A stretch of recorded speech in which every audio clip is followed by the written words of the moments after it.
Okay, there we go. We're live. PM Comics Club with me, Brett, and Matt, Hey everyone. and special guest on Twitter. On Twitter, she is Agent Rose HQ. Say hi, Rose. Hey, how are you all? Right. I'll send you the link so you can get this to your. I'm going to give you the link so you can send this to your followers. I'll send it to you right now. My followers? Oh, I just want to see the live channel if there's any. Oh, I just gave you. Well, you just got. I just sent you the link. Wait. I don't know about Matt, but every time we do a stream, I usually tweet it over. Usually put it over Twitter so people can come in. It's just Wait, what your Say YouTube what? stuff actually shows up on your Twitter? Well, what you just go to the share option and there's an option to share it on Twitter. Hold on, I'm getting double voice. Oh, it might be. You better mute it. I'd mute okay, that. I got it. Got it. All right. Actually, does the YouTube even show up on your guys' Twitter when you tweet it? Yeah. Oh, I see. Yep. Very cool. But they just tweeted it right now. In fact, I tagged your Twitter in it, so you should be getting a notification for it. Oh, cool. Well, I have you guys in chat, so I'm good with keeping up, so to speak. Let's see. I think I spelled it right. Yeah, I did. Okay, we're all good. So, okay, so I brought Rose on because I remember last week we had a back and forth. You had a book series, I think, or something. Why don't you explain what it is? Oh, so my book, I mean, I suppose it's not a book right now, but I was planning on making it into a book. So it might take some time, a few years, but essentially at the high level, it's called Angel in Bondage, and it is a Secret Service story that I'm working on, featuring original characters that I've had in my head for a long time. The story might sound a little fun with that title, but it actually has some deeper meanings. The catchphrase I sort of have for it is free yourself, in terms of freedom versus bondage, and people, trying to, a lot of people don't like facing themselves or saving themselves from their own pain, so there will be that theme going on. But to talk a bit more about the story, I suppose I can sort of run down what the basis of the plot is. It's not quite fleshed out all the way, because I will be doing a sort of chapter by chapter release, but I think a lot of it has to do with, so there will be this system in place set in the near future, where everyone has sort of a mobile wallet within them. So right now we have things like Apple Pay, Samsung Pay, all those other things. But imagine the next step, logically, in that sort of sequence would be you being able to transact by having a system within you. So the problem with that would be that people are now not hacking your machines, but they're hacking you. So you can get an actual virus, and the virus might be, something that would normally go to your computer, your PC, but right now it's in you. So be working along the lines of that, and this virus, people are using this illegal drug called a boost. It sort of works with your memories and dreams, and it allows you to sort of hallucinate, and of course it takes a toll on your body. It's an illegal drug, but through these boosts, people are sort of getting viruses, and their systems are being hacked. And so that's sort of what MI6, or Military Intelligence 6, which is the Secret Service in the UK, is working on fighting. So that's a basic overview of the story. I think I'll cut it around there. Interesting. It's I'm kind of getting a real Black Mirror vibe off that. Is that an influence? Black Mirror, I haven't heard of what that is. It's you know what the Twilight Zone is, right? I do. Well, I've heard of it, but I never really knew what it was. You at least know what the premise behind it is. The premise, I'm sorry, I've only heard of it, unfortunately. Okay. Well, okay.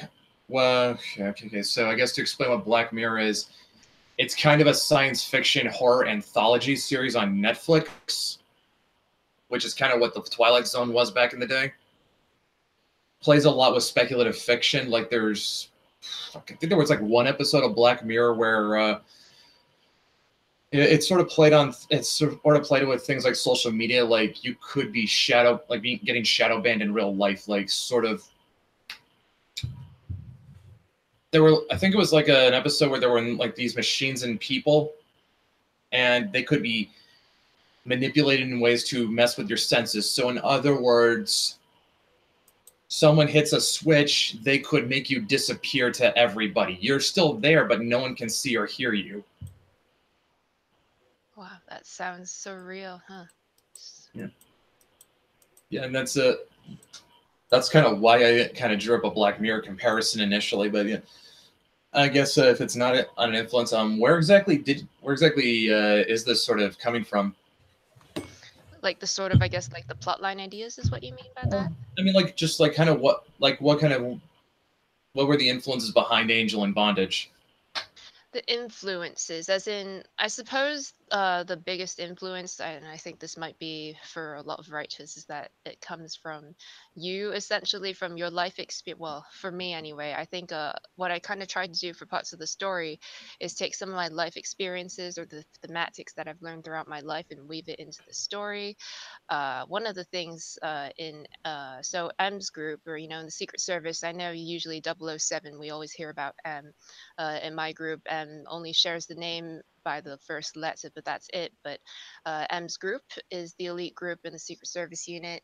Her group has a program called Deity, and essentially it's a program that tries to be a sort of antivirus or like a firewall type shield for the people who may come across and get infected by a virus. And so, what the problem with this is that DHT has a very low success rate because a lot of people who have viruses are dependent on drugs and they don't want to be saved due to their addiction, due to liking, the pain, liking the hallucinations, not wanting to face themselves. And so, like for me, I got this idea because I'm an empath. I tend to really want to help people out, but a lot of the people, and I've had to sort of put this block on myself, is to say I can't save people who don't want to be saved themselves. And I think I sort of mirrored this into my plot line very loosely, and hopefully it'll be more fun as we see the story progress. But right now, unfortunately, I only have one chapter out, but hopefully some of the plot lines sort of strikes a chord with my readers once they start seeing how the deity of the program might be like them if they're trying to help people. Oh, But whoa, whoa! You said you had a chapter out already. Where exactly are you posting this? yes, it is on my link tree in my Twitter bio, but it's just linktr.ee/Agent Rose HQ, and then you just click the first link and you're sent to Archive of Our Own or AO3, and that's where you can read it. All right. I'll be sure to post that link in the description right now. Give me a moment. Give me a sec. But yeah, that's so you're not. But yeah, you're not really pulling from like any other sources of fiction. This is kind of more based on real life for you. Uh, I sort of guess that I wouldn't say it's completely based on real life so much as it's taking thematics from my life and putting them into the story, though I do get what you're trying to say. And as for drawing from other sources of fiction, I am keeping with my handle's username sort of theme with the secret agent theme. It's just been parts of me for as long as I can remember. But as for drawing from other stories or other worlds, I try to not do that as much as possible so that I can remain as original as possible in my story and my ideas, my execution. I really want to bring that out to my readers as much as I can. I think the unique experience will be cool for them to see. Yeah, I've loved science. I've loved seeing, like, I come from an IT background, so I want to put some of the cool technology into the story as well. And that would be under one of my characters is Zero, and his father developed a line of technology called Zero Tech, and so it was based on the Double O agent's name, not for his son, but for the Double O agents taking the zero there. And it's sort of a humorous take that Yuna does on him. Yuna is the main character. She's the lead female Secret Service agent. She sort of throws him down a bit for the name of the technology. Sort of thinks he named it after himself when that's not the case. But yeah, hopefully some of those the interest I have in technology is mirrored in the story as well. Hmm. Yeah, it's just like with the whole double O theme. I kind of figured like there was some like you were drawing some inspiration from like Bond films or something. Yeah, I actually haven't watched many Bond films myself. I mean, maybe it's because I didn't have much of a childhood. So, I really didn't get how should I say, a lot of a lot of, I don't know, I guess a lot of like a lot of free time like the other kids that might have. But surprisingly, even the James Bond film that I've watched, they drain out of my head, or they very few and far in between that I've watched them. So I think it's a good thing because it keeps the storyline original and everything. So Yes, so. So I'm guessing. So I'm gonna guess like spy fiction hasn't really played much of a role in this. not really. I suppose it's more like a very original take on just sort of a world that I've created in my head, and it's just been building for many years. So I decided to take a shot and put it out there, live my life without regrets, leave it, see who likes it. Okay, okay, I see that. Yeah. I mean, mm, I guess if I could like nail down like in the genre that the vibe I sort of get off what Angel and Bondage is like. It feels like a bit of spy fiction with some cyberpunk in it. Yeah, I've wondered about that myself. The cyberpunk thing that you mentioned, I would, if you even want to call it that, I would play it down definitely because what happens in the era is that despite it being very near future, I want to keep it sort of believable for our audiences and keep it relatable. It doesn't actually, people are sort of nostalgic for the past time, so there's sort of a, in terms of maybe fashion, you could say it's sort of a modernized take on Victorian fashion, maybe a bit sleeker than what we see with all those poofy dresses or whatever. But I think it's a nice thematic. It won't be like weird cyborgs, whatever you see. I think it's going to be very classy, very elegant. Um, that sort of feel. So it won't be very robotic or in any sense. Even the technology itself that's integrated into people is very discreet. People look normal. So it's hidden. People look normal, but it's ever present, just as I think technology will be in the future. Well, I can at least say that this is not. This isn't a world that lacks in, at least in our, is in an identity. It definitely sounds like you found an aesthetic that works for it. Yeah, I do think that the sort of way I wanted to do it, because I don't know, there's nothing wrong with the sort of robotic cyborg cyberpunk theme, but I did want to bring some classy elegance into it, and I did love as an artist all the details of beautiful fashion. Victorian era has some very nice details in the fashion, although a bit too froofy or played up, I suppose, in terms of women's dresses. But sort of a modernized, sleek version of that, I think would be cool to execute. I do have to design some of those, but yeah. Yeah, yeah. Usually, when people think Victorian like sort of fashion, like it's either like gothic horror or steampunk. Yeah, I think people, they tend to think of steampunk or something along those lines. I do hope to do my own twist on it, so bringing it into modern times, some sort of sleek fashion, some sort of, but with a touch of the past. All those lovely details. If anybody's heard of Kuroshitsuji, I think it's Mm-hmm. a great way to mirror some of that artwork Yeah, it's like, I mean, if you in a found, modern like I said, if you sense. found an aesthetic and if you found an aesthetic and it sounds like you sort of really put a lot of thought into this world. Like, how long would you say this has been sitting in your head?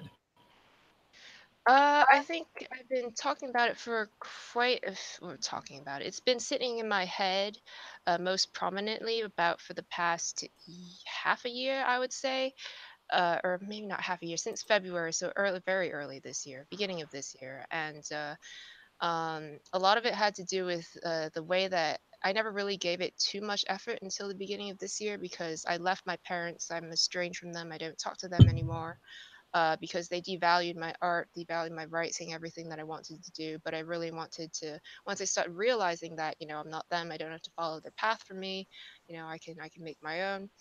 Um, side going after the story was the biggest thing, and I hope to bring my characters to life while I work on my art master's degree on the side. I think it's a great way to get the ball rolling, and hopefully that will go well enough. So, so right now you're just posting on right now you're just posting on Archive of Our Own. Like long term, do you have any plans of publishing this? I definitely have plans of publishing this, though I just don't know how long it will take right now. I'm above water in terms of my savings, so my plan for right now is to I'm I'm essentially burning my savings, all I've saved from my corporate internships and such, to give me a free time this semester off to work on the story and do essentially whatever I like to push my story and my artwork and work on that. Once I go back to into the semester that starts in February, I have to start taking out loans. to attend that art school. So right now, thinking in terms of publishing line, that school is going to both take away my time and help me in terms of putting artwork out for the story as well, because I do plan short comics for it as well. So definitely hoping that some of that can help me too. So in terms of definite publishing timeline, not sure, but hopefully I'll have something up, within.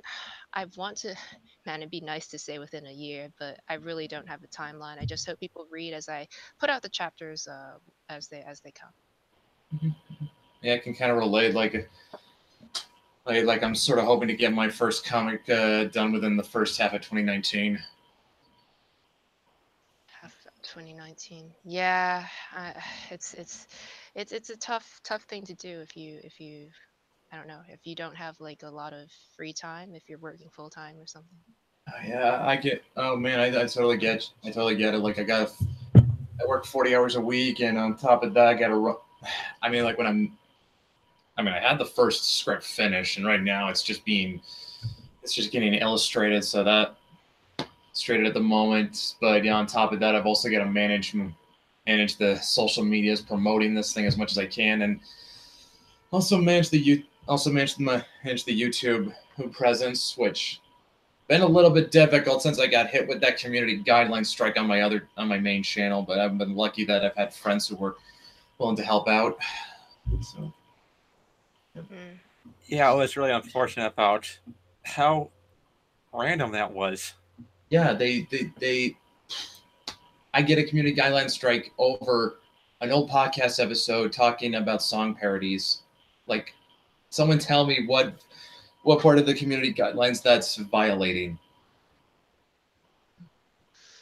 I've never known about those. I just hope I hope you get your channel back soon. Well, I can tell. Yeah, I will. It's like the ban is off in January. Oh, So okay. I'm basically waiting it out at this point. But here's I will tell you this from experience. If that it does happen to you, Rose, the email you will get will not tell you what it was for, unless it's some kind of copyright strike. Huh. It just says violated community guideline strikes. I mean, say what you will about Twitter. At least they tell you why they're putting you in Twitter jail. Interesting. Oh yeah, I can. I've had that happen. I've been put in Twitter lockup before too. Oh boy, was it fun. I have not had any of these experiences, so I wouldn't know. Yeah. So is it just going to be a complete prose novel, graphic novel, a little of both? Prose novel, graphic novel. So, right now it's only prose, so it's writing only for now. But I do plan to do some side comics to sort of see if anyone's interested in seeing the comics and then sort of reading some of the novel itself in terms of writing only. In terms of turning into a comic, honestly, I feel like I'd stretch myself thin. I kind of want to do that too, but for right now, all I can guarantee is some short comics in the near future. As for making it into a full-blown comic, I'd really have to see about that. I would have to do that in the way further future, I suppose, and see if I could grab a team around me to do that. But for now, it'll be short comics plus art, full res artwork. I'm a digital painter by nature, so I do a lot of Photoshop work. My patrons on Patreon will probably be hit with some of that too. But good artwork, some comics, and then the story in prose is the current plan. Well, I mean, like the short comics can definitely be good in help with world building, and at least give people some sort of visual context for it. Right. At least then they have gives them a more definite idea of what this world looks like. Yeah, for sure. And honestly, perspectives are my weakness at this point, so the art school is going to help with that. I am a character artist first and environment artist second, so I will be creating character sheets, and of course, these characters will be having digital paintings coming out for them and to get a sort of mood for who they are. But yeah, I think also another part of writing that's good about writing solely, like having only prose, is that people can imagine some things for themselves, which is sort of like I almost kind of don't want to have people like almost don't want to draw my characters at times because I like people having them imagine, you know, what they might look like. But at the same time, it's also cool to have visuals. So 51% says yes, draw them. So I'm gonna go with that. But hopefully, people have some imagination themselves to like to build that world that I'm making for themselves in their head as well. Yeah, yeah. I mean, like, I mean, if you need help with environments, my colorist Ginger Foxy is available for commission work. Yes, I remember via the thread. Yeah, trust me, she is. I can. Yeah, just as an example, I'll drop you a couple things couple things she and Victor did for Changeling. This was an inked page that an inked version of what was going to be the cover for the first issue.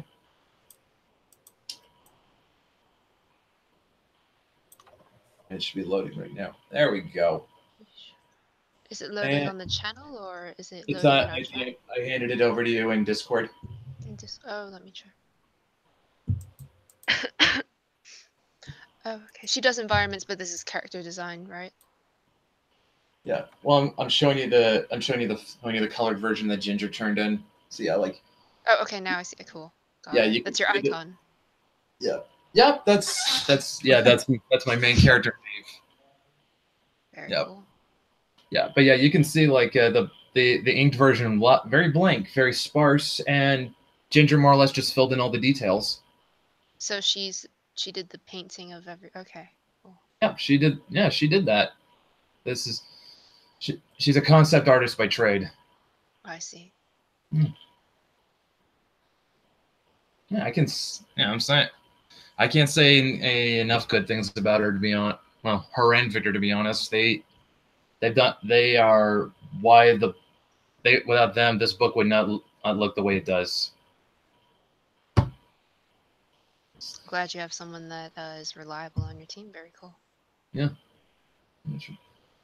That's well. Why do you think I'm recommending her? All right. So, is there anything? I guess as far as Angel in Bondage goes, I mean, like, is there anything else you can talk about without giving away too much detail? Honestly, that's a good question. I think that the main concept, I kind of want it to be a surprise as soon as I start explaining some of the plot line for the system that I talked about that is within people. I just the name I have for it and the name I have for the virus, or sorry, the drug that people are using that occasionally has the viruses knitted into it so that the system starts collapsing for these people. The virus, or sorry, the drug itself is called a boost. uh, but the system itself, I guess I can go, well, it's too, I can't reveal it. I feel bad. But the chapter 1 is really short though.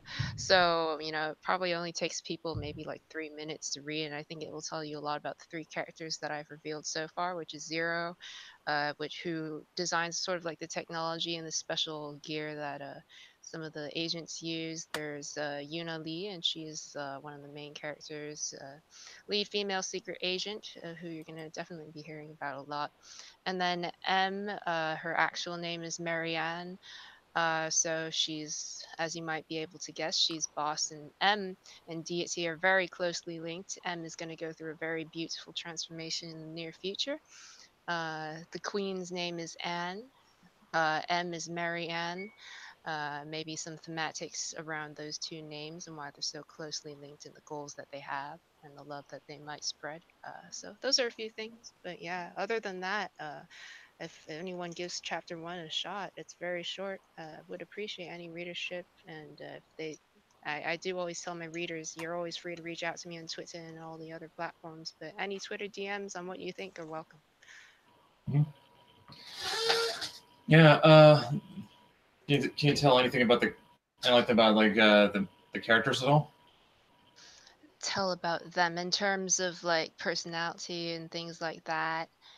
Just enough. Yeah, I mean, like, at least just tell us who they are and just gives us like at least what you want what their arc is supposed to be, or like at least I'm like, I understand if you want. I understand if you gotta withhold certain information so you don't give away spoilers. Because if you tell everything, then what's the point of reading it? Absolutely. Yeah. I suppose I could talk a bit about each of the characters. So I've only revealed 3 so far in my first chapter. So I suppose, what can I tell? So I suppose Yuna is, I guess, your typical sort of femme fatale. If you read the description of her walking in, you'll definitely be able to see that. Cold and dangerously beautiful, so some fatal attraction going on there. It's interesting to see that contrast with how Zero feels about her as soon as she walks in. Zero just he doesn't want to deal with her. She's sort of sassy, sort of takes him down a bit. Zero is probably going to be a male lead for quite some time as the story is planned, and we can't have any handsome male lead be perfect, so we have to flaw him immediately. So he's sloppy, he's lazy, he drinks wine, his room is a mess, he needs to clean it up. So he's definitely going to undergo a lot of character development as he picks up responsibility. Yuna as well, she's kind of cold, she doesn't want to feel things. It's good for that line of work that she does, but it's definitely to the detriment of who she is inside, and she'll definitely be undergoing some transformation as well. So those are the 2 characters that are sort of the main characters that I've actually revealed so far. I do have a main, I think it'll end up being a main quadrant of people. So that would be Yuna, Lee, and Zero, 1 female, 1 male, and another female and male to be introduced. One works for the London Police Service, or the Metropolitan Police Service, the Met. She'll be introduced. Her, I suppose you could call it a childhood friend if we want to talk about stereotypes. A guy will be introduced as her childhood friend. He and Yuna go to the same military academy. This is around their high school years, the equivalent of that. Except Yuna does not go into the actual army or anything, but he does. And so the quadrant knows each other. It might be sort of a love quadrant. We'll see how things work out. But yeah, it'll be an interesting play. It is an action romance novel / short comics that go with it. So we'll see how it plays out. Yeah. So you've got Zero and Yuna are the main characters. Is a lot of it sort of going to be carried by their chemistry? I actually, so you say they're the main characters, but I'm not quite sure how the main quadrant will work out. So like it's like I'm not sure how, because what happened is I started writing arc 1, and because arc 1 has a main focus on Yuna, with the person back at headquarters giving, sort of guidance being M's group and a little bit of Zero, it just so happens that they will seem like main characters up front, at least for arc 1, but as time goes on, will be introduced to what I call, the other half of that main quadrant that I was talking about.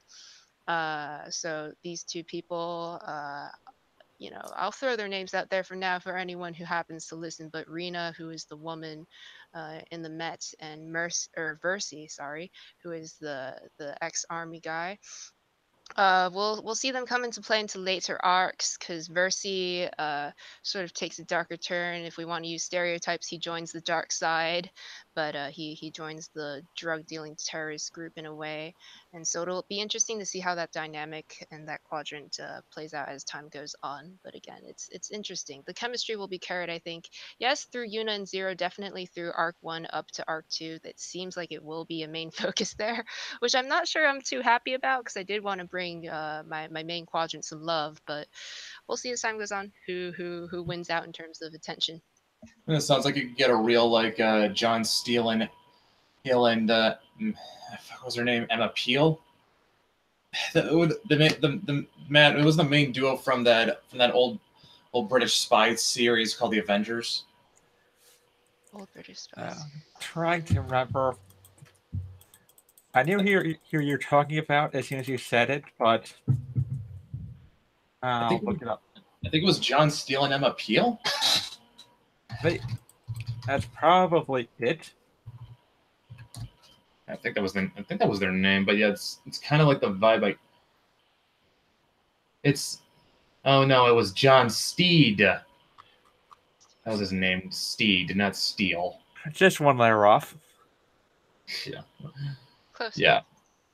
Yep. He actually had several assistants. He had But yeah, Emma Peel was the most famous one. Okay, so it's like a real, yeah, it's kind of, yeah, I was gonna say it gives me like a John Steed and Emma Peel vibe. Like the two are sort of playing off each other. There's a lot of wit in their dialogue, that sort of thing. It is like that in chapter one, but honestly, because I am still in the planning stages for the first two major arcs to come, hopefully it'll. I know it's in chapter one, but we'll see as time goes. I feel like it will be sort of a solo mission between Yuna and sort of versus one of the the cartel boss, whose name is Candy for a lot of different reasons. Hair like Candy Floss. She has, as designed right now, like light Candy Floss colored hair. She's dealing drugs as Candy. She has to do with the investor who's money driven. Sugar me down, I'm Candy. A lot of reasons for puns on her name. She'll be a very fun character to incorporate. She wears very colorful, outrageous clothing. An interesting one for sure. We'll see how that plays out. Mm-hmm. Mm-hmm. Yeah, I mean, like this definitely does. It definitely sounds interesting. I mean, like I said, it's got a. I mean, it's got spy fiction, has a little bit of a science fiction edge to it with a unique aesthetic. I mean, it's definitely sounds like something I want to give a shot. Thank you. I'm honored. I hopefully see you in my DMs if you ever give it a read then. Yeah, I should. I'll probably have to. I linked the first page of the archive in the description, so people can check that out, and hopefully that'll send more DMs your way. Cool. All right, I guess if I can ask you one more thing, Rose, aside from Twitter, what's the best way to keep in touch with you? Honestly, yeah, you did say Twitter, so that's definitely the main thing. If anybody really is free to DM me. Some people I think they're scared or they think they might bother me. That's not the case. I love talking to you guys. You guys are why I'm doing this. You know, it's my message on Twitter. I say we bloom from adversity. I call myself Agent of Love for a reason because that is to spread the message of love and healing to those who I can reach. And I think my story thematic would go with that as well. But Twitter's the main one. You can also email me, but I think the best way still Instagram probably be the best second. You can DM me there as well. Same handle, Agent Rose HQ. But again, I tend to have a Twitter bias. I do post there every day, inspirational quotes, things like that. So see you in Twitter, Instagram, because Instagram's the other sort of art-based platform for the story and stuff. Yeah, that's definitely gonna keep an eye out on you. See how this progresses. I kind of imagine this would go on a lot longer than I thought. So I guess you don't. So I mean, like if you don't mind, we'll probably just spend the rest of the show just shooting the shit. Yeah, sure. I mean, we've got time for it. It's a free night. Yeah, why not, man? Yeah, you okay with that, Rose? What does the shooting the what mean? I don't know what that entails. General conversation. Yeah, you can talk whatever you want to. Yeah, I'm fine with Yeah. anything really. Yeah, I mean, like, I got a question. If you don't, sorry. If you don't mind me asking, Rose, I mean, like, Rose, and you can feel free to decline. You can feel free to not answer if you want. I kind of feel like I hear like a bit of an accent in your voice. Are you in the States? Declined, as the nature of my work, Agent. Fair enough. Yeah.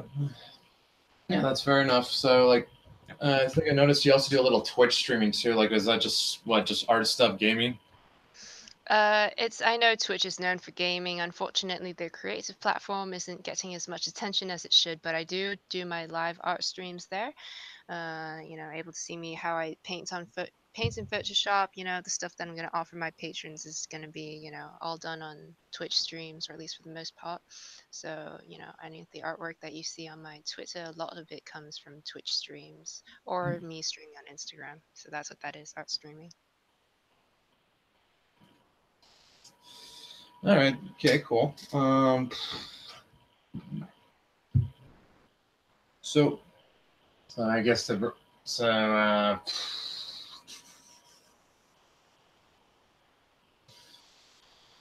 you know, friend of ours, First Tank, he's actually been working on his own novel series as well. It's a science fiction series. It's called Dreams of Peace, Acts of War. It's kind of inspired by stuff like it's not. I think he described it as big galactic war, power armor, psychic powers, and immortals. Yep, So, that's how he describes it. And the way he describes how it's going to be about, also going to be about how immortality can affect you during a war. That's pretty interesting. yeah, there's honestly a really interesting hook there, and I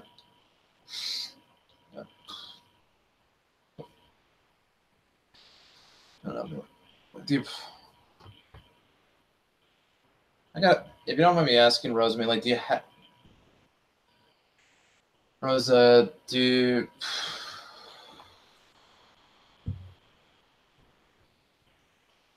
I lost and I thought I had something and I didn't have it. Fuck. No worries. No, it's all good.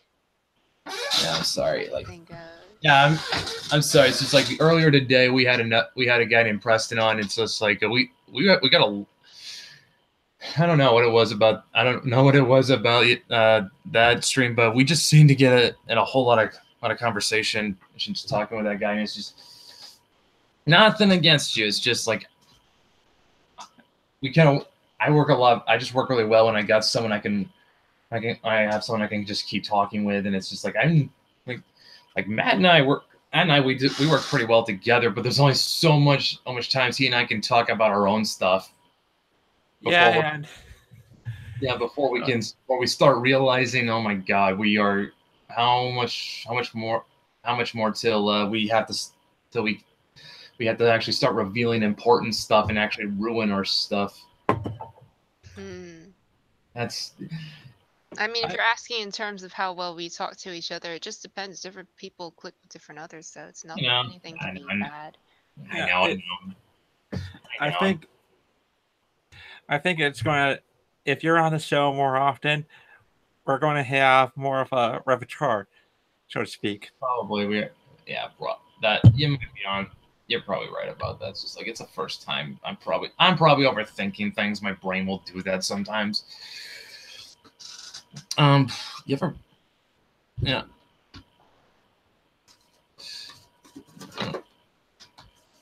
So like, yeah. So are you just? Is your passion really mostly in art, Rose? I mean, do you have any interest, like say like comic books, gaming, those sort of things? I guess art would be my main thing. I guess I've been doing art for as long as I can remember, starting from when I've been. I mean, my parents would always discourage it, but I'd always do that. As for gaming, I didn't have much of a childhood, again, due to my parents and them being very restrictive. The only game I've really played is League. I've only started Assassin's Creed very recently, so I can't even say I play that. But I love being ADC. I mean, the reasoning to me was, would you rather do anything else but just kill people? Like, so I always mained ADC. Jinx was my favorite. So that's probably the only gaming I've really been into. But yeah, it's mostly an art focus for me, art and the story. When my art needs a break, I switch to the writing in terms of pure text, back to that blank canvas. And I think it's a good thing to have things to switch to. I'm sure you guys have that sort of switch off as well for your own different things. Where exactly do you pull from influence wise when it comes to art? Pull from influence wise, I tend to, well, in general, I like scour the web and see what sort of artwork I like from any favorite artists that I have on, let's see, ArtStation is one of them. I used to be on DeviantArt, but I feel like people moved off from that.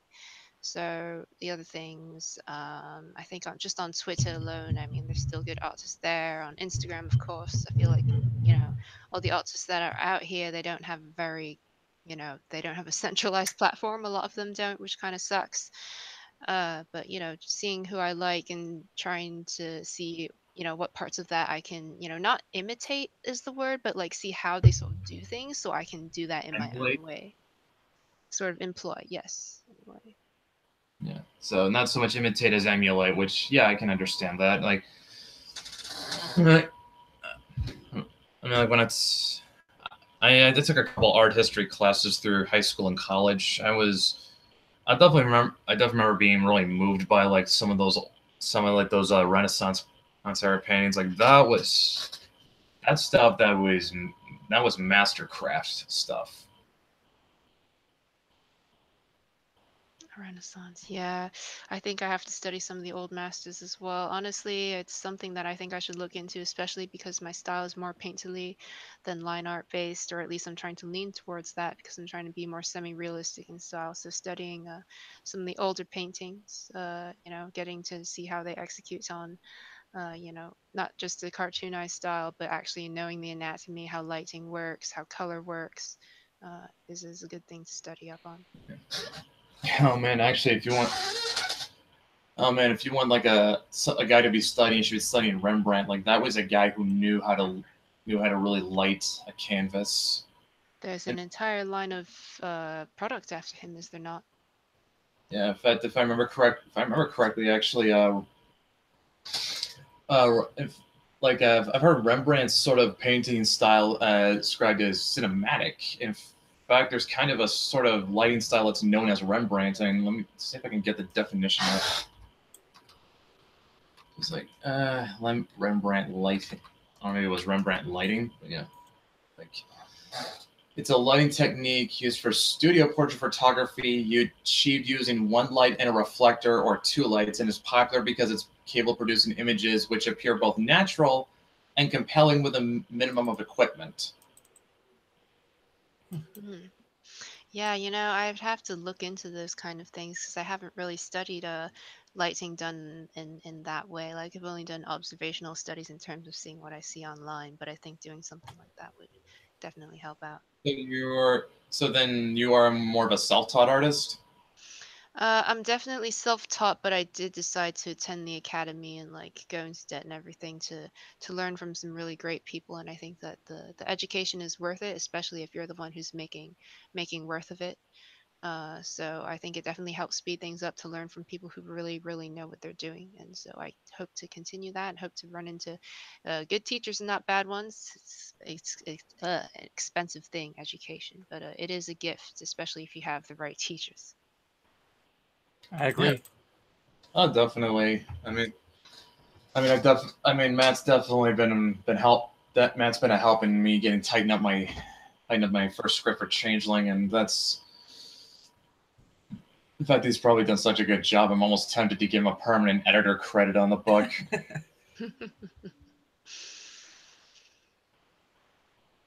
Well, I won't be opposed. Oh, is it gonna get to?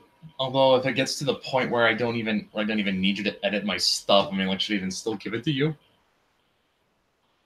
Well, I did help you on that path. That is true. You did. That's all up to you, honestly. Yeah. Yeah. I don't know. Yeah. I may or may not. We'll find out. Yeah. So, is Angel in Bondage like the first time you tried writing something?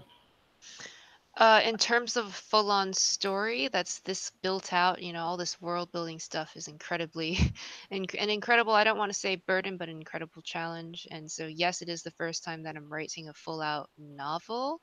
It will be like a bit of a short novel, maybe about as long as one of Ian Fleming's, who is the novelist for all the James Bond series. So, sort of trying to keep it not too long. I do want to make it something that doesn't threaten people, almost with the sheer length of what it is or something. I just want to make it enjoyable chapter by chapter. And I think as soon as people read the first chapter, they'll be hooked. That's the feedback I've gotten from pretty much everyone. So hopefully they'll keep that up.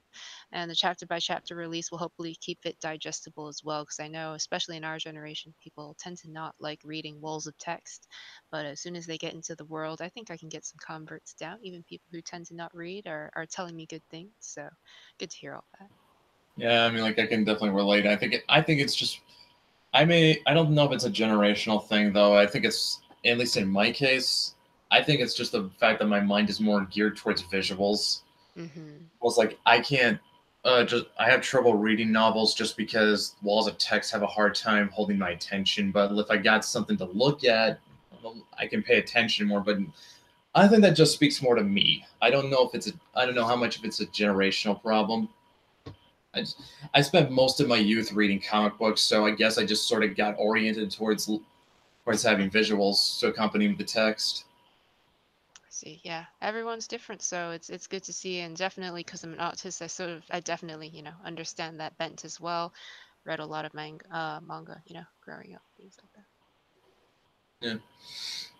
Yeah, a friend of ours, Dan Sacro, he actually also recently put out a novel. It's a urban fantasy called Adobe Kroger, and there's an audiobook out, which is actually very excellent. Toby Kroger. It's, Audio, because that's interesting. You mentioned audiobook. Do you listen to audiobooks as well? Because I feel like audiobooks have their sort of own bent. See, one's audio, one's visual, and one's text. So it's interesting to see what mediums yeah, you use. audiobooks are definitely. I definitely do like. I can definitely put down an audiobook. It's something that helps. It definitely helps me work. I mean, it definitely works for me at least. I can say that much. But yeah, Adobe Kroger is actually very interesting because it's kind of like it's a bit Dresden meets Hellblazer. So, it's the story of this woman named Adobe Kroger who is this excommunicated paladin from this order, and she sort of gets mixed up in this supernatural conspiracy. And well, I think what made her a really good character was that Adobe was about as lost as the reader was. So we were sort of figuring things out along with her and having to put everything together at the end. But I mean, like what sort of helped, but kind of like what tempered that was also that Dan made her at least very, very quick on her feet. Like she was able to come up with solutions. She's in a pinch, even though she was often lost through most of the book. Yeah, it keeps her more relatable, even though she can do things like be able to take massive amount of damage from something like a truck hitting her. Oh yeah, right. That's right. I forgot about that. Yeah, it's not only that, like, and also like a lot of her invocations and abilities, like they require her to, they require her to speak, and she has a stuttering problem, so she'll often fuck it up. Yep. Even at a very bad time. Yep. And I think just to be quirky, I think what he added in was that she plays banjo but is not good at it. Well, yeah, he explained that she's not good at it, just so that, again, to be relatable, Yeah. everyone tries something they really enjoy but aren't good at. So, and I don't know. I mean, I guess so, but it's like I've never. If I tried something and found that I wasn't good at it, I ended up sort of quitting it. That's an interesting thing you bring up because art was something that, despite the fact that I've leveled up in a sense, like, throughout my drawing and whatever, and I bet everyone else has too, you sort of keep leveling up, but you always, like, especially with artists, they keep going back to the stuff and going, I don't like that. I'm not good at this. You know what I mean? I look Yeah. at my old writing and I say that too. Oh yeah, Exactly. I can agree with that too. Like I had some old comic scripts that were absolute trash. I would not touch them these days. Yes, that's exactly yeah. So even though we say like I go to myself, I wouldn't say I'm not terrible at art, but I'd say I'm not where I want to be. If any of you guys have gone to artstation.com, you can see all the artwork from the gods. And that's the sort of level I want to reach. So it's quite a way far way off from that, yet most people would consider me a decent artist at this point. Well, the trick is not to give up. There you go. Yeah, That's stereotype. it's kind of like it's kind of how I say it's sort of you have to develop a samurai mindset in that for that. It's like a big part of the samurai philosophy was was devoting oneself to the pursuit of perfection. Even though like they knew they couldn't achieve it, it's the pursuit of that perfection which drove them to improve themselves. Exactly. And then even at this case, though, I suppose we can achieve maybe not perfection, but some artwork that we're happy with, hopefully individually. Well, yeah, I mean, like I'm definitely happy with the script I wrote. I am definitely happy with the art that I've gotten from Ginger and Victor, and like, fuck, I mean, like Matt, you can say the same thing too. Oh yeah. I think that one of the things about having a team is that you'll know when, even if you don't talk to them all that much, you'll know that you have their interest by the fact that they'll come back. That is true. I mean, like and Matt, why don't you send me some stuff from McKinnon Chronicles and Mythic so I can show Rose, because like this stuff is good. You got to see this. Okay, let me take. Discord, or where do you want? I can check my Discord. Or Yeah, Discord. DMs, Discord will work. Discord will work. I'll add you both in. Let's see. All right. Wait, I forgot. Let's see. It's Well, she's seen Mythics. Oh yeah, that's right. She has. Yep. That is correct. I forgot about that.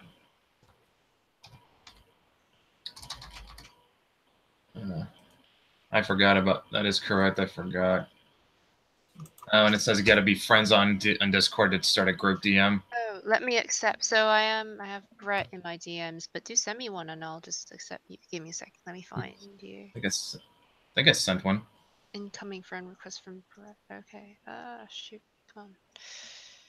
Accept. So I have Brett in my DMs, but if someone else is trying to send, let me know. Yeah. All right. Here we go. Okay, Matt, do it. Right. Have you guys seen that video with the Just Do It guy? Oh, what video?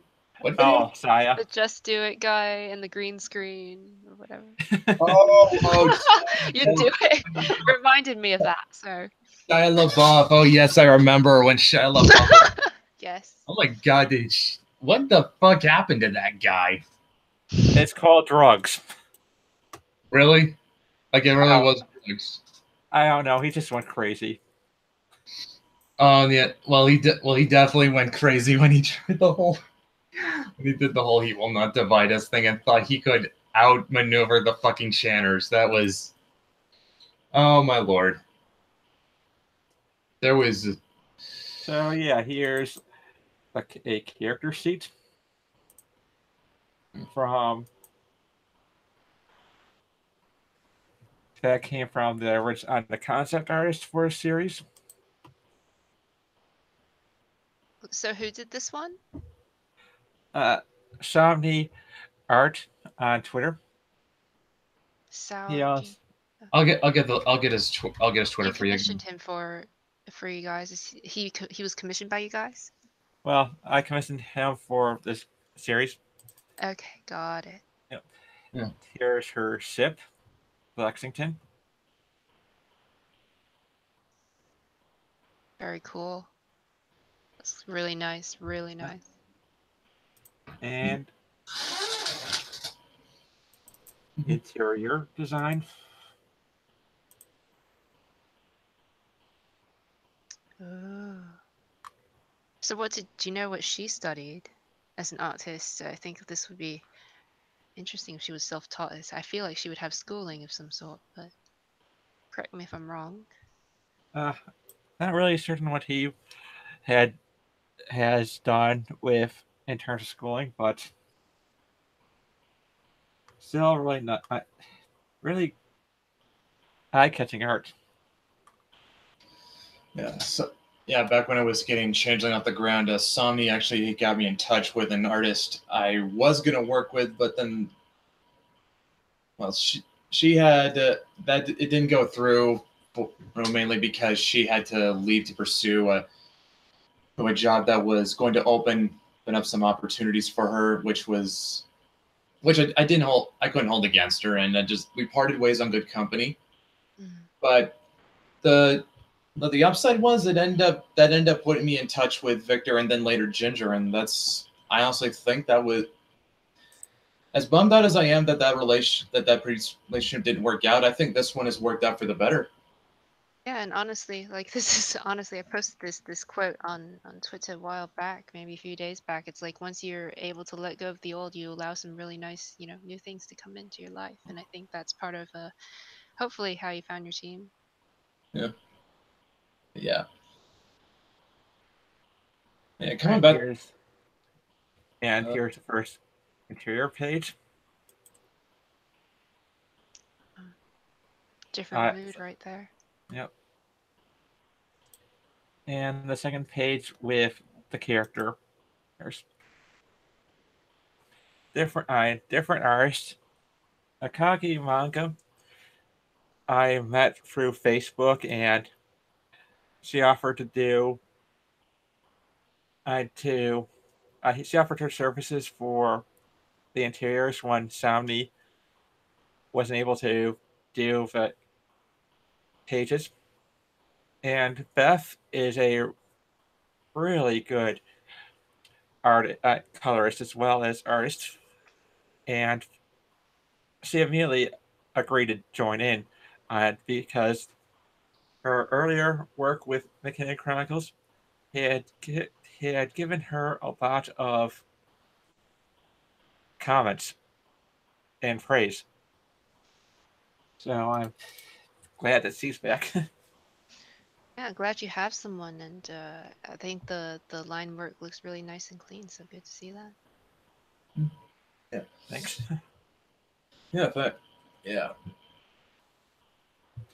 Sada Zim in the chat says, if you want to make things extra weird, watch the live performance of actual cannibal Shia LaBeouf before watching the Just Do It video. What the fuck is he talking about? I don't want to know. I just don't. If it's Shia LaBeouf, I'm pretty sure you can assume it's total batshit insanity. Pretty much. So kind of like his acting in Transformers. Oh, that's a low blow there, Matt.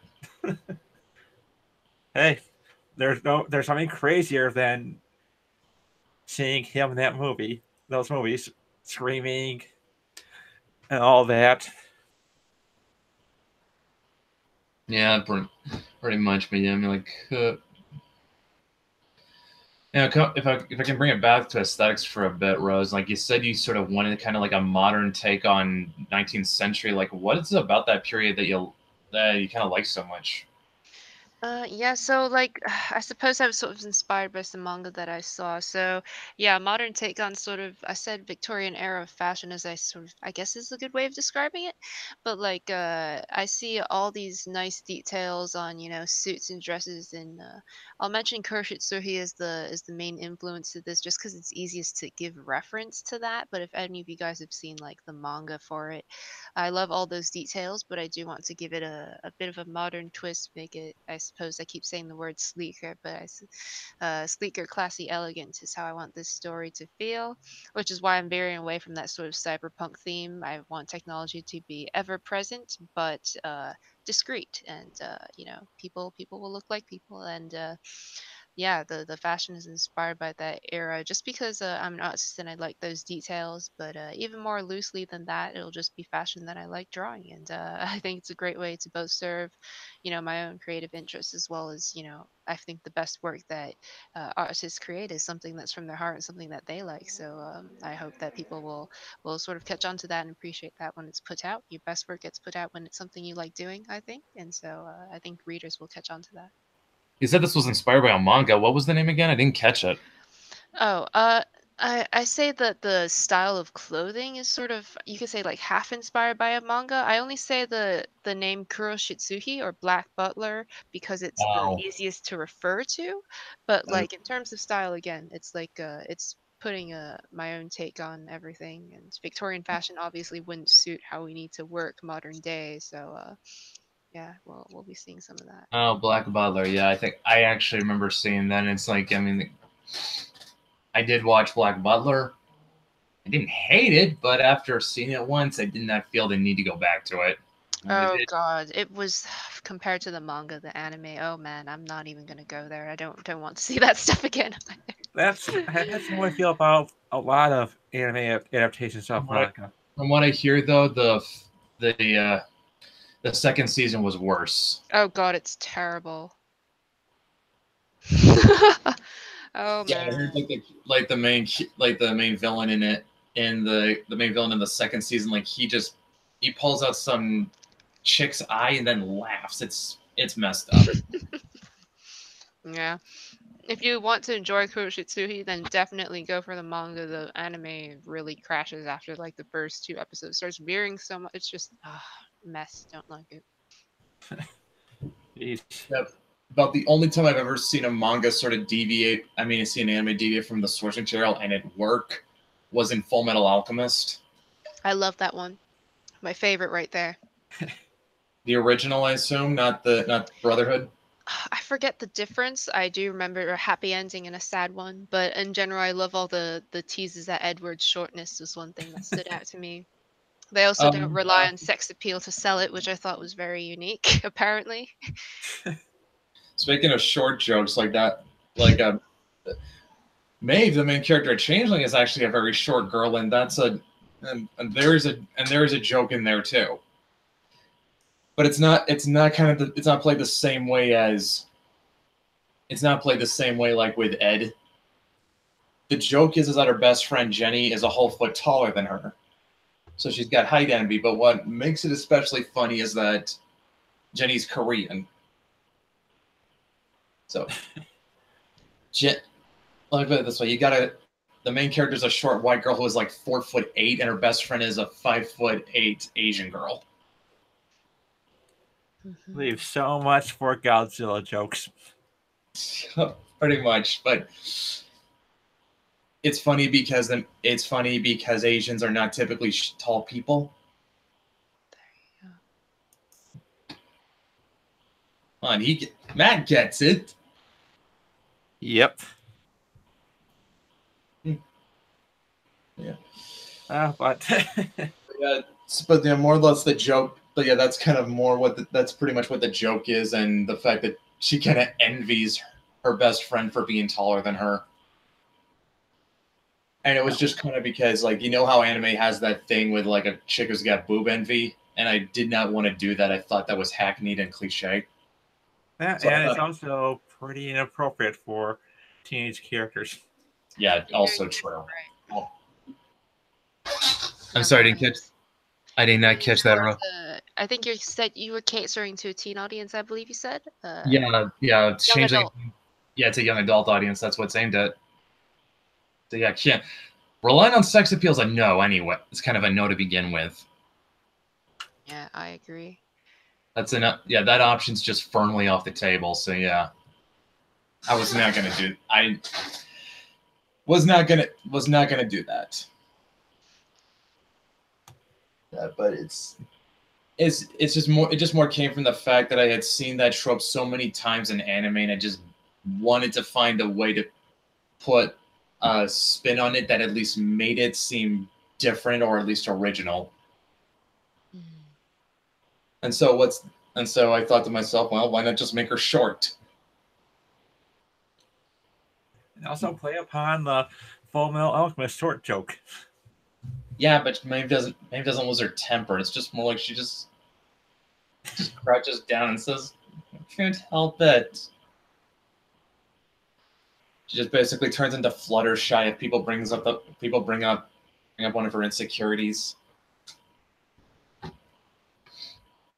So I'm gonna take it that you're actually a bit of an anime fan, then, Rose. Oh no! Have you not seen my weeb posters in surrounding me? I have not. I don't think I've been on your Instagram yet, to be honest. No, I am. Okay. I thought this is something. Oh yeah, go ahead, shoot. Yeah, I mean, like I've been watching anime like since I was 10 years old. I remember Toonami back in the day. Yeah, I first picked it up with Naruto, the dubbed version. That I now cringe at any dubbed versions because I like the sub version. It gets closest to the original intent, in my opinion. I think it depends on the context. I think if it's set in, if it has a more if the setting is Japanese, okay, sure, that makes sense to me.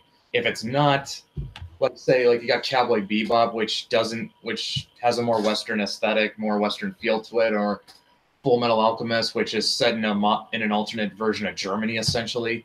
I think it makes more sense for it to be in English. That's It all my depends on preference, yeah.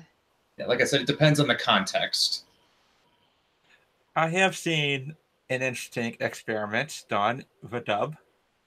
Interesting. Back Okay, tell us, back Matt. when 80 back when 80B was a company, they produced a new dub for the series Macross. Oh, They and got one they got one of the voice actresses from the original series to do the American voice and English voice. Let me tell you something. You could tell that her first language was not English really? because she was a Japanese voice actress. Oh boy, so it sounded like a lady who had grown up speaking Japanese her entire life, doing her best to ape English. Also, the English voice of a 16-year-old girl. Wow. Yep. I mean, I can only imagine that it sounds like it's also like it's cringy, but also fascinating to watch. It actually is. I'm not gonna lie. Do clips of this exist anywhere on YouTube? I have to find these. I don't know, but Vic Miona also does the voice of the main character, so he's also doing his Edward voice too. Because the director wanted the character to be more relatable for the newer audience, I guess. Really? Yep.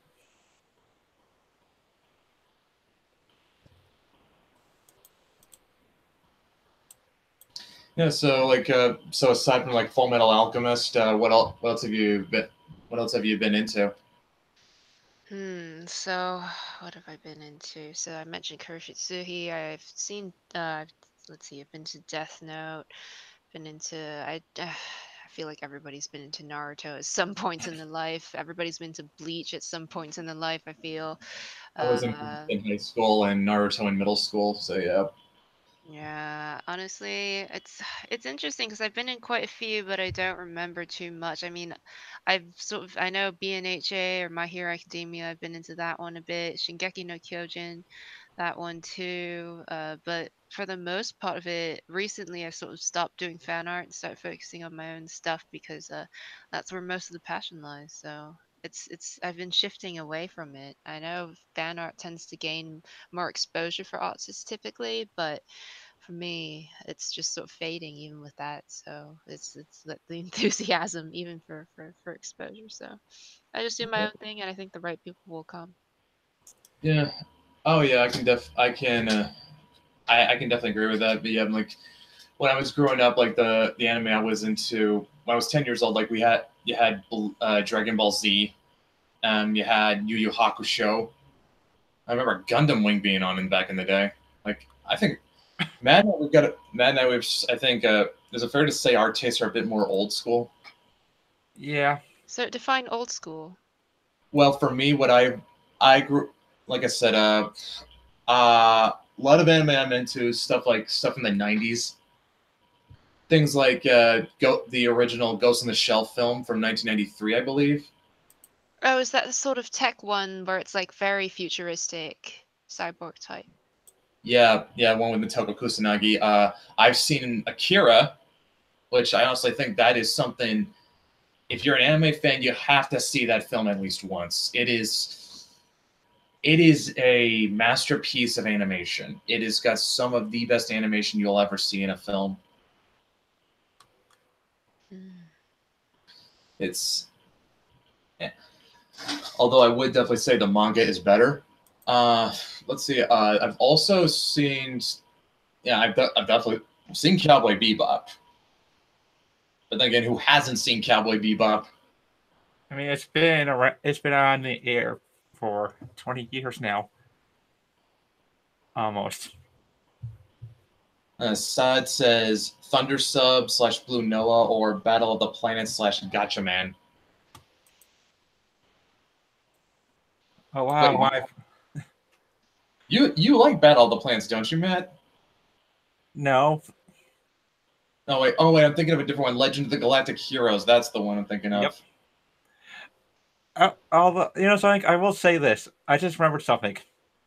So, although most of the Macross series has not had a dub in come out because of the whole Harmony Gold thing.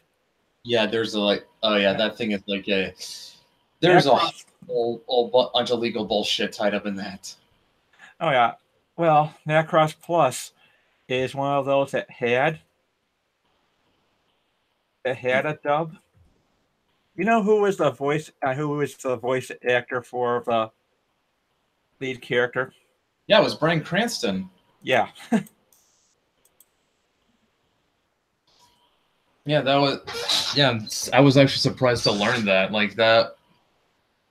Yeah, he was Walter White on Breaking Bad. Or the goofy father from Malcolm in the Middle. Yeah, also true. But yeah, I was actually kind of surprised to learn that he did some anime voice acting back in the day. I guess can we firmly take Sailor Moon off the table for you, Rose? Oh, in terms of what I like, Or what do you liked off or the table for? yes. I've, I don't even remember that thing. Honestly, it's been so long. I know it was like a thing. It was popular, that's for sure. I do remember something. Oh man, I don't want. Maybe I shouldn't be going into this too much, but there's all that, especially in like Asian cultures, where Sailor Moon region. It's like just sort of like talks about how all the sort of, oh, I'm eating too much, oh, I'll get fat, that sort of thing sort of turned me off in terms of not having a healthy image for youth that might be watching it. But side note. Yeah. Well, yeah, I mean, I knew it was popular because my little sister loved it. I hope she doesn't get a bad influence from it. Honestly, I do hope people take care of themselves. That's a message that I try to spread. No, she just, well, I don't know why she loved the show. She just did. Probably for the cat because he was that young. I can't fault her for that, I suppose. Because that cat is cute. Dude, but I mean, like, I just did not bother with Sailor Moon just because, like, I was a 10-year-old boy. It looked girly. I was not. I knew it was not. I was not going to be interested in it. Yeah, I'm not much for the girly stuff either, despite my gender. But yeah, it's not my thing. Not my thing. I need things to happen, and the too girly girl stuff just was never my thing. Well, even when it's Sailor Moon, when she's supposed to be fighting alien monsters. I'd have to say one of my favorites is also Patlabor.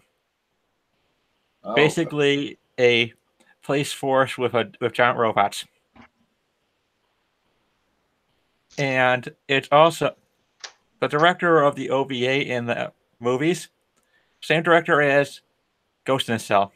Yeah. What's his name? Mamoru Oshii, yes. Yep. Yeah, my friend Sam and I, we are both huge fans of his work. Like, I think Sam's favorite work of his is this OVA called Angel's Egg, I think it is. But well, how Sam has described it is, Sam describes Angel's Egg as probably the most confusing anime he's ever seen.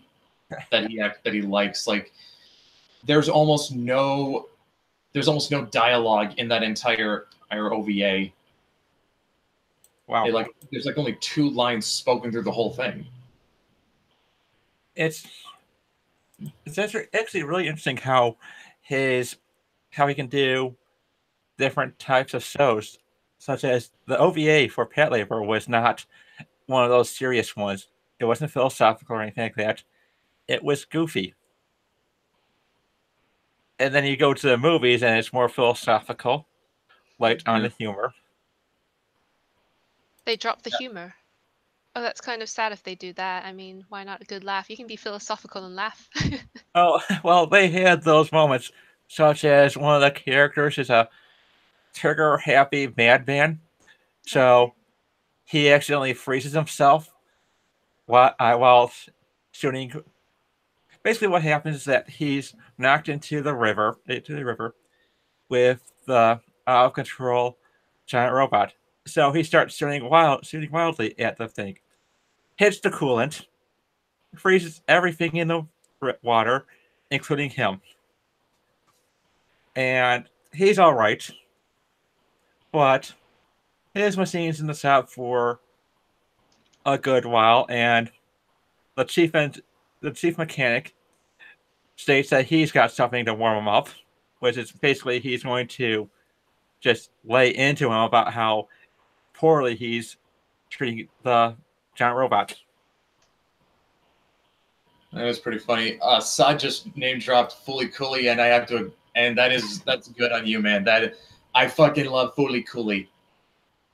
That is an anime that you'll watch it the first time and you're not sure if you'll get it, but you watch it and the more you keep watching it, the more you start to see just how good it really is. Like it's an anime that gets better every time I watch it.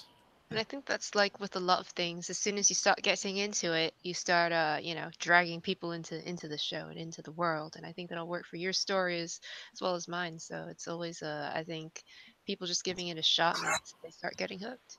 Well, it's more to do with the fact that like I saw Fully Cooley when I was in high school, and when I Um, first yeah I that's and when I first saw it, it's like I'm seeing, okay, there's this anime where this kid has a robot come out of his head. There's this crazy chick with a bass guitar whacking people all over the place, and she rides around on a Vespa. And I'm not sure if I understand it, but it looks cool, and the soundtrack is awesome. But but when I went back to it when I was a little bit older, it's then I started seeing that there was more depth to it than I didn't pick up when I was young.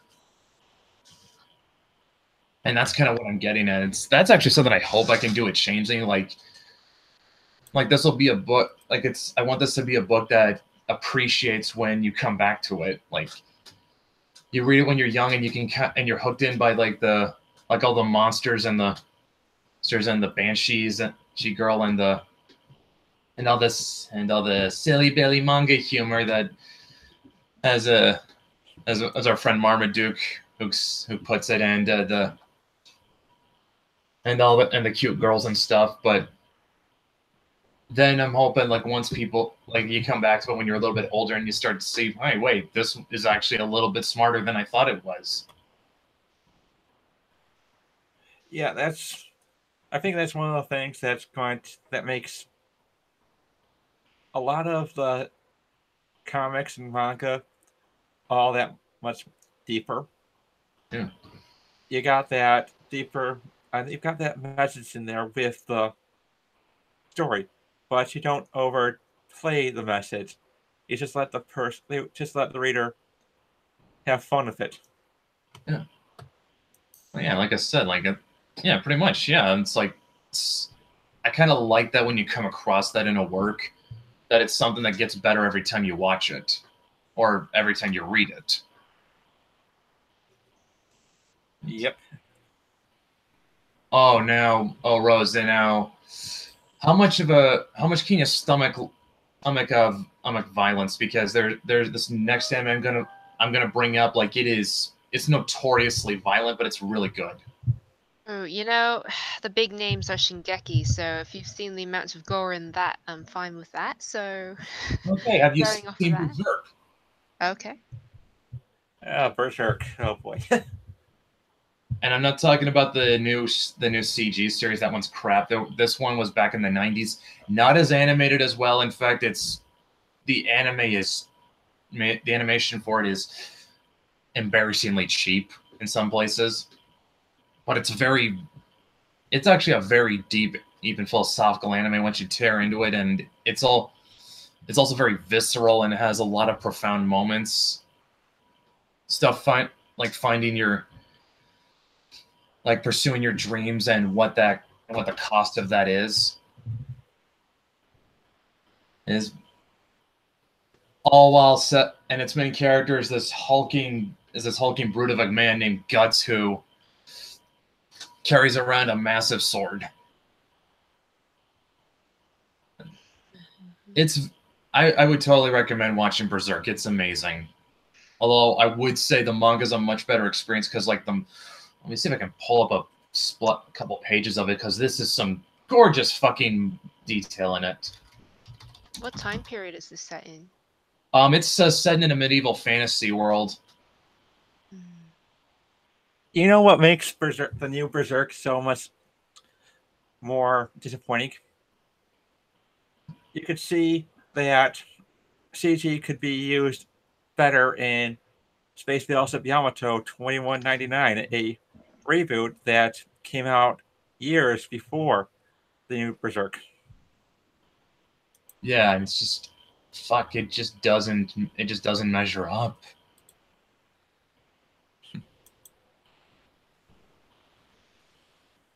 But yeah, I mean, like, this is, but yeah, you see what I mean by when I tell you this is some gorgeous work, gorgeous line work. Let me take a look. Wow, that's very detailed. I know that takes a lot of effort. So, wow. Yeah, like it is probably one of the best looking mangas you'll ever read. Like it is, but I will warn you, it gets super dark and super violent and super graphic in places. A lot of the time. Sometimes without warning.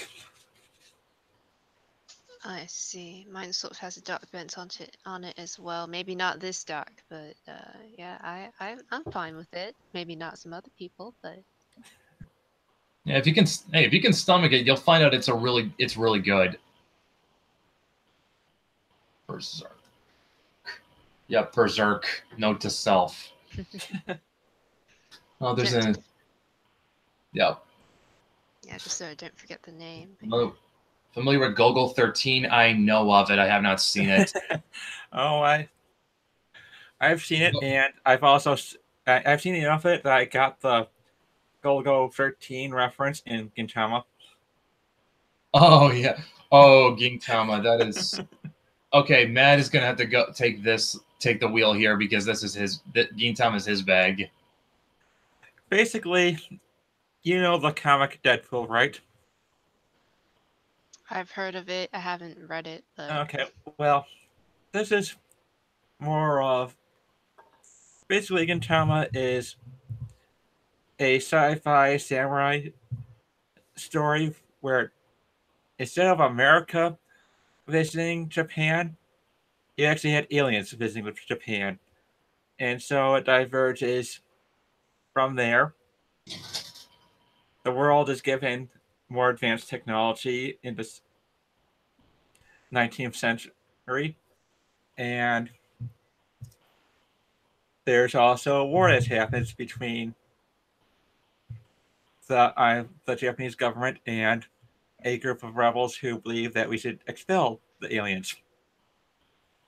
And one of those rebels is a character named Gintoki, who has spent the last, I think it's about 10 years after that war, basically doing odd jobs around Edo. And he comes and throughout all these jobs, there's often these crazy hijinks that spoofs anime and manga. Such as, at one point, for advertisement, they spoof Bleach by dressing up the three main characters in the clothes of the main protagonists of Bleach. More commonly seen is also the Dragon Ball parody, where Gintoki spends an episode telling a manga artist how to best make a manga, and everything has to do with Dragon Ball. Let me put it this way: if you know your anime really well, it's you're gonna get a lot out of you'll get a lot of the jokes. Like there's even like this was in the movie, wasn't it? Which movie? Live action movie where they had a Gundam reference. Oh yeah, yeah. They had a Gundam reference. They had a Nazca reference. They referenced Parasite. But there's actually believe it or not, a serious story as well. One of his former comrades wants to destroy the world, kind of thing.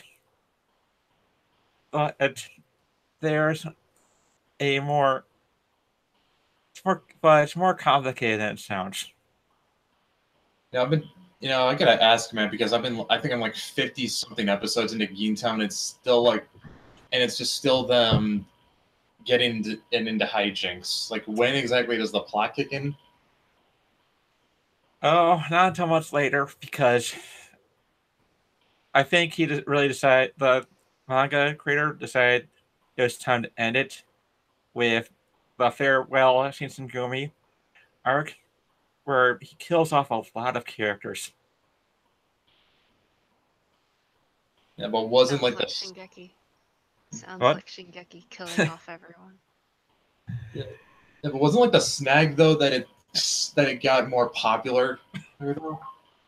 Oh yeah, the funny thing is that I think the show's been canceled about 3 times. But And he's coming back. yeah, basically what happened, it got canceled, came back, canceled. Then they had an anime movie, popular enough for a sequel, that claimed it was the final chapter. Then it came back, starting off with Gintoki taking on the role of a politician. Basically, what happens is that they use it to spoof a politician who started crying while giving an apology. So he's out there apologizing to the audience about how they tricked them, deceived them about the second movie being the final chapter when it wasn't. And then he starts all of a sudden crying. Oh yeah, I remember. That's like that was like the only season of Gintama that actually got dubbed too, wasn't it? They did yeah, pretty much. Gin's like talking about like we weren't supposed to give her now the ransom, and then Sunrise dropped us. And they also break the fourth wall a lot too. Such as there's a scene where Gintoki laments that Toei Animation is going to kill them for what they've done. And one episode ends on a cliffhanger, and then Gintoki just starts going off a rampage about how they're just ending it on a cliffhanger just to mess with the audience's emotions. he had something cool planned. Yep.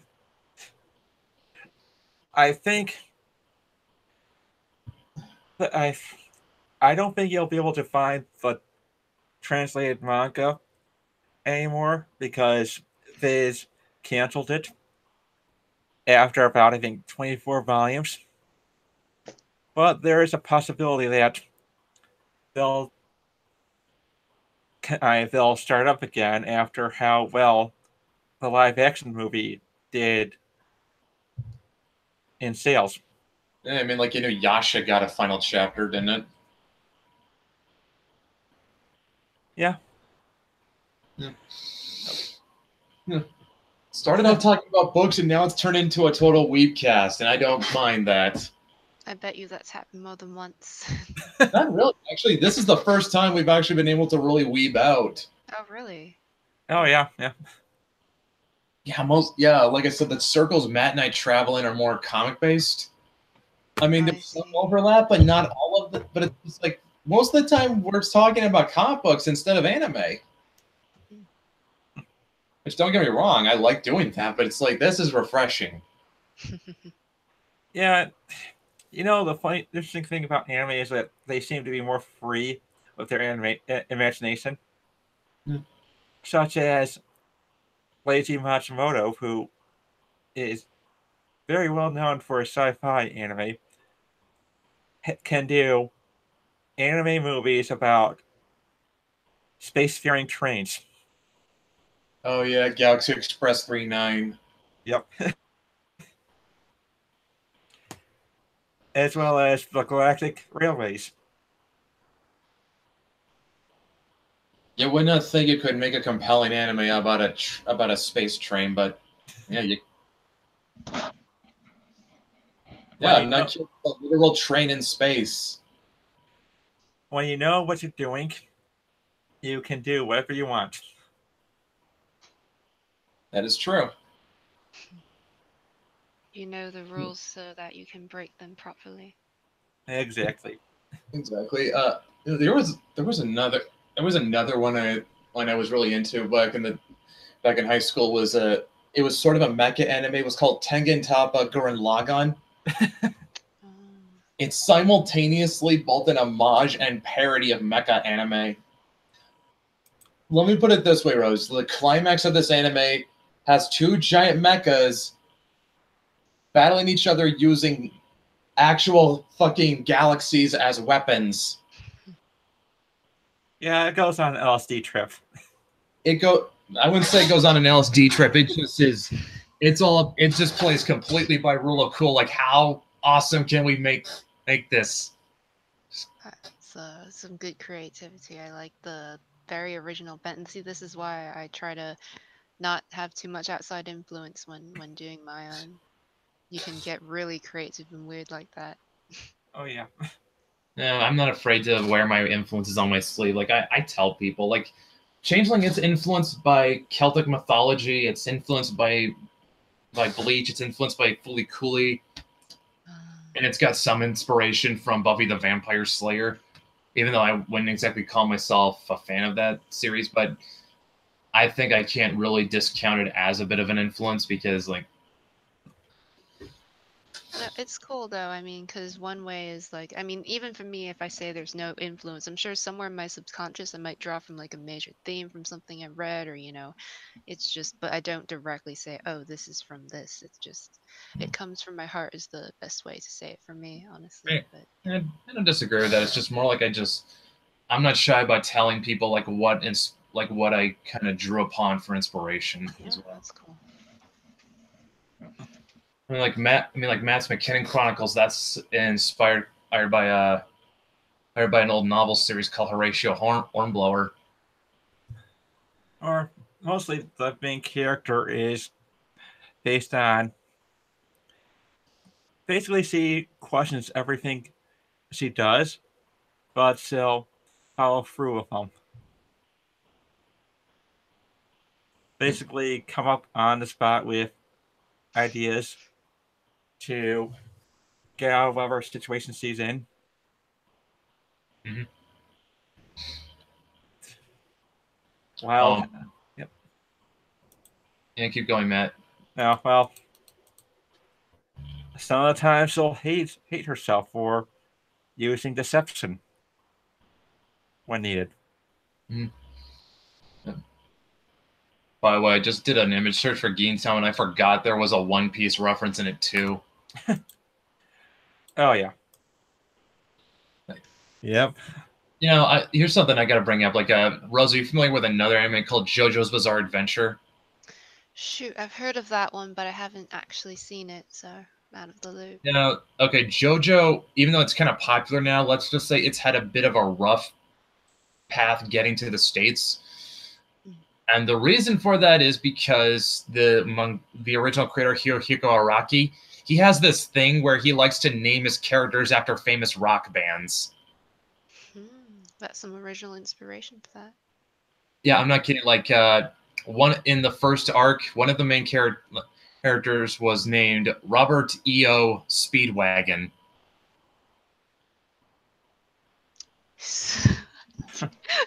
Okay. You get it?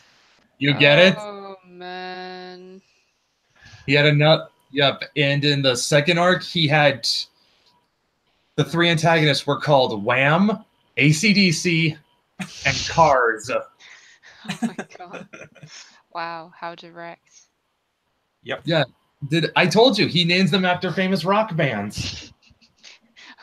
I mean, he's clearly not shameful about this.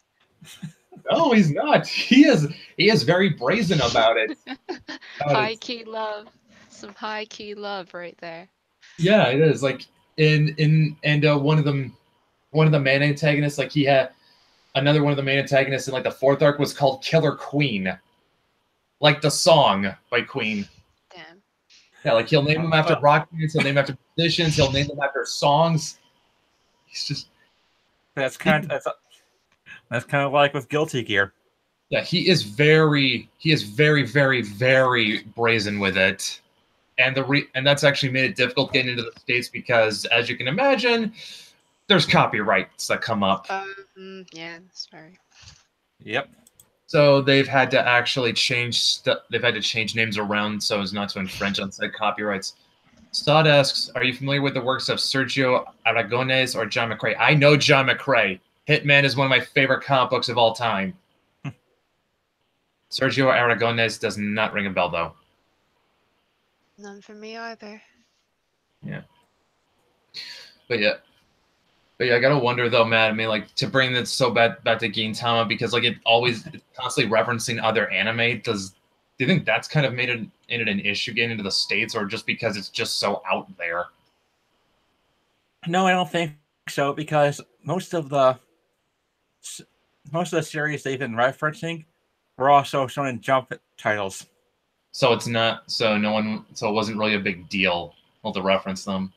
No, and they'll change the names if they didn't have the rights. True. So I guess the only reason why it's not more popular in the States is just because it's just. Let's be honest. It's out there.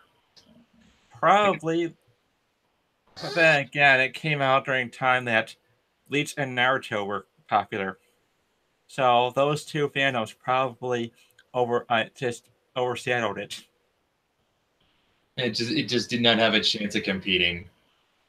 No, but guess which series is still around in Japan and which one has faded out? Gintama. Although Naruto did get a sequel. Yeah, it looks like Bleach is getting a second life after that live action movie. Also true. I did see the Fullmetal Alchemist movie with my girlfriend. Let's just say that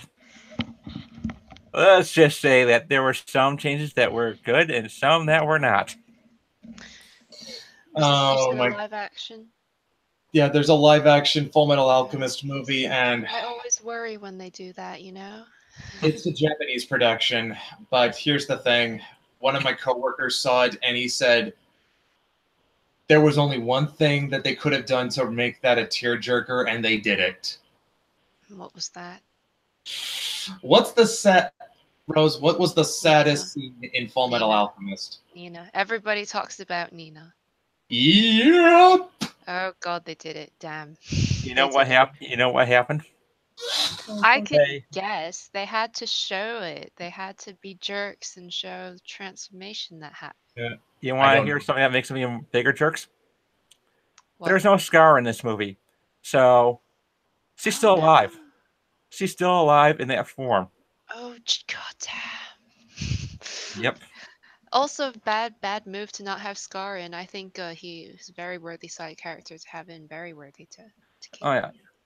And they killed off Hughes in the movie too, so that's just the same. Oh God. That was just. Man. So she's left. Okay, that's great. She's alone and she's a chimera. That's great. Thanks, guys. Yeah. Evil. It's evil. Positive side is that Mustang gets revenge for Hughes' death. I guess that. What did he do? He killed the killer. Oh, good. Yep. I'm trying not to be not to do spoilers with this, I know even that. though it's been horrible for people who don't want to hear about spoilers. Dude, even without the spoilers, there's just no way you can watch that and not like feel part of your soul die. Yeah. You know what's the one thing that you don't want to do with Mustang? What? Taunt him about his friend's death. Oh, definitely not. Envy learned that one the hard way. That was such an unfair fight too. Yeah, I mean, like we're talking about like we're talking about the storyline that went down in the manga and Brotherhood, right? Yep. Yeah, he kept setting Envy on fire repeatedly. Oh man, it's been a while, but that vaguely rings a bell. Yeah, that was also how he killed Lust too. Yep. I mean, that's pretty much the only thing he does, unless he's useless because of the rain or something. Yeah. Funny thing is that in the Battle with Lust, he reveals that he can transmute liquid into gasoline. Well, it has to be oil then, right? I guess. Oh. No, water. He can What? transmute. Yeah. so Plot twist. so basically, what he does is he takes Havoc's lighter after transmuting the water to gasoline, throws it in there after lighting it. Yeah, I remember. And then of course Lust stabbed him in the stomach, but then he seared his wound shut by carving a transmutation circle onto his hand. And then he just kept. And then when he caught up to Lust and Al, he kept lighting Lust on fire over and over and over and over and over and over again until she just finally died. Yep. Like, that was fucking brutal. Gotta do what you gotta do, I suppose. Oh, yeah. Actually, I think I remember coming across a post that said each of the homunculi died an ironic death for themselves. Oh. Huh. Because let me see if I can find it, because I can't remember the homunculi death irony.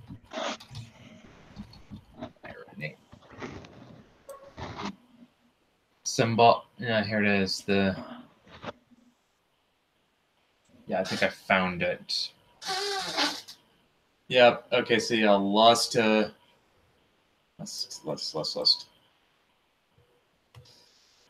That's an article. It was a post I think I might have found on Twitter or Amino Apps. Okay, here we go. This one is a little bit. This one's shorter. Lust is killed by a womanizer. Gluttony gets eaten by pride. Sloth dies because he was too lazy to keep on fighting.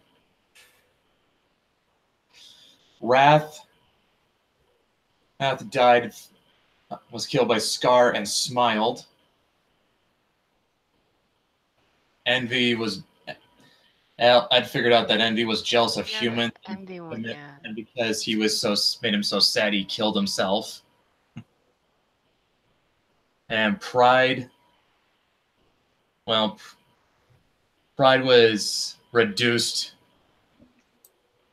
It was like he was knocked down a peg, and now he's a little child.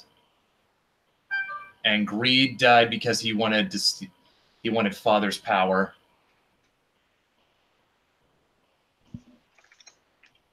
Never thought of all those, actually. The only thing that I've thought of for Full Metal Alchemist is that I thought my brother said this to me too, is that when they clap their hands together, it's like sort of mocking religion, instead of having, oh, I'll pray for you. It's more like, here's a practical application of, me doing the prayer symbol, but then doing something in real life.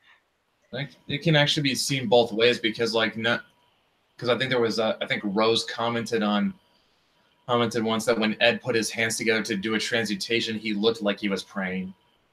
And considering where he got the knowledge to do that from. I mean, he essentially got the knowledge from God. Wait, he did. Kind of. I mean, he got it from the gate. He got it from the gate of truth, which it effectively is God in the universe of Full Metal Alchemist. Is it? It basically is. I mean, like, it does. I mean, because it has all the forbidden knowledge and there's a knowledge in everything, and I mean, it's I not. don't know. I guess that's debatable because I mean, I personally wouldn't label it that way because of that. Because I think knowledge also comes from, well, I guess the atheist side would be science and things like that. But anyway, yeah. Yeah, I mean, like I don't know. Yeah, I guess it's. I think that was sort of Hiroma Arakawa's intent, that it wasn't. She wasn't gonna say what it was one way or the other, which I like. So yeah. Yeah. Okay, so we've been. But no, there was an anime that I thought was trash the first time, and then once they gave it another shot, it was actually good. It was Hellsing. Like the original Hellsing TV series, that's not a good show at all. But the Hellsing Ultimate OVA, oh my god, that is awesome. Either of you guys seen that one? Unfortunately, no, but I've always seen references to it. So the premise of Hellsing Rose is that in England there's this organization called the Hellsing Organization that is an arm of the English crown that is dedicated to hunting vampires. And it just so happens that their secret weapon is a super powerful, unkillable vampire called Alucard. This sounds interesting. Yeah. And yeah, it's over the top violent and shit. It's fun. It's like I love how you say violence is fun in the same sentence. Yes, I did. I know I did. Okay. No, I feel it though. In some ways. Yeah. Well. So, yeah, the same guy who made the manga, what was his name? Kote Arano. He had another one that recently came out called Drifters. The premise behind that one, really cool premise actually. It takes random historical figures and drops them in what is essentially a fantasy world, and it kind of puts them at war with other historical figures who have kind of become these beings called Ends. They have like these mystical abilities. The good ones are known as drifters, but it brings in characters like Oda Nobunaga, Butch Cassidy and the Sundance Kid, Hannibal, and it's even got like Joan of Arc, Anastasia Romanov, Gregory Rasputin. It is really cool. I dug it right off just based off the premise alone. I mean, like a friend of mine who's like a complete geek for historical fantasy and D&D, like to her, she said like, this is like my dream anime.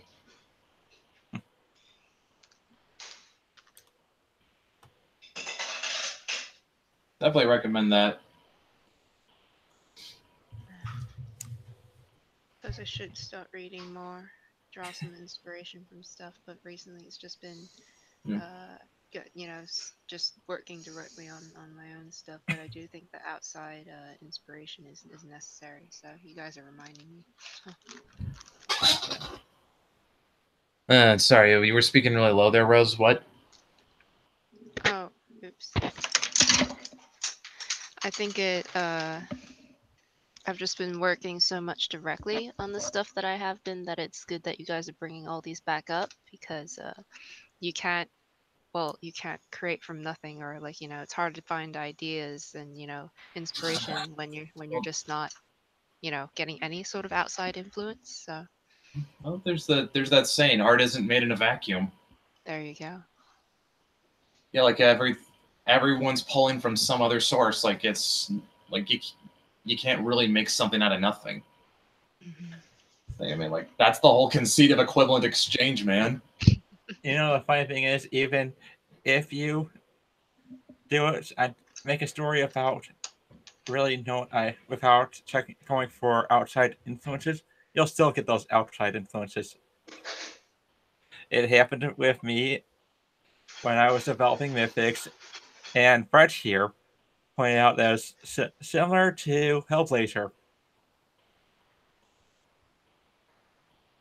Yeah, yeah, that's right. And I kept pestering him, dude, go read it. Anything. And even though he said like he was pulling more from The Witcher, Which is funny. although when you think about it, John Constantine and Geralt essentially kind of have the same job. Yeah, the Constantine's more of a conman. Well, he's more roguish than Geralt. He's more like. Yeah. Yep. The premise behind Hellblazer is you have this guy named John Constantine. He's a sorcerer, but he's kind of good at a lot of different things. But he's kind of good at a lot of different types of magic, but he doesn't typically like to use it. His preferred way of getting out of problems is using his wits. He's kind of more of a con man, to be honest. He can save the world and he can save people's lives, but almost someone else is going to end up paying the price for it. Like, just for perspective, when John was a young man and he was in a punk band, and the club they were playing at, the guy who owned it, he was going to sacrifice his daughter in a satanic ritual. And so John being John thought, you know what? How about I just summon a demon to save her? But he didn't bother to bind it. So the demon went on a rampage and slaughtered everyone in the club, including some of his friends. And it dragged that girl to hell.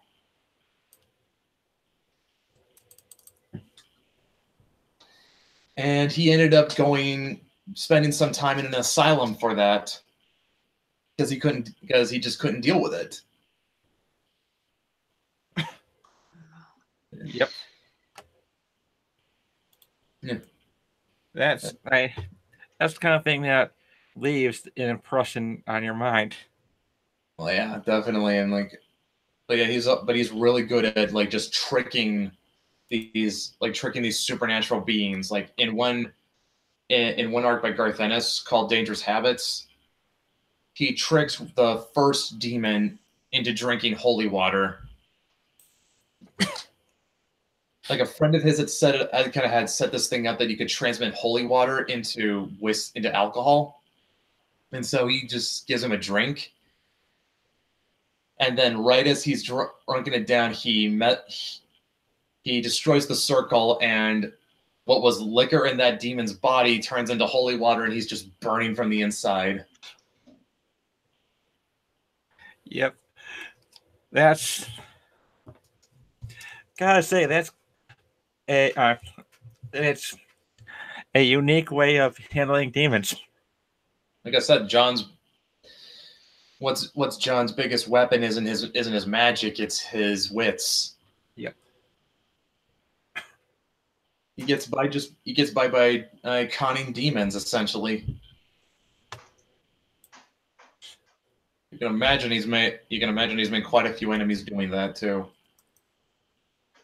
Oh, no doubt. I mean, I'm pretty certain that demons have a very long memory. Oh yeah, they do. Yeah, actually, would you say like Alfie's kind of similar in that way, that she relies more on her intelligence to get her out of problems? Yeah, her knowledge of the mythical creatures and how to deal with them, such as iron can be used to trap spirits and harm them. You can bribe pixies with shiny paper that'll cost about 50 cents.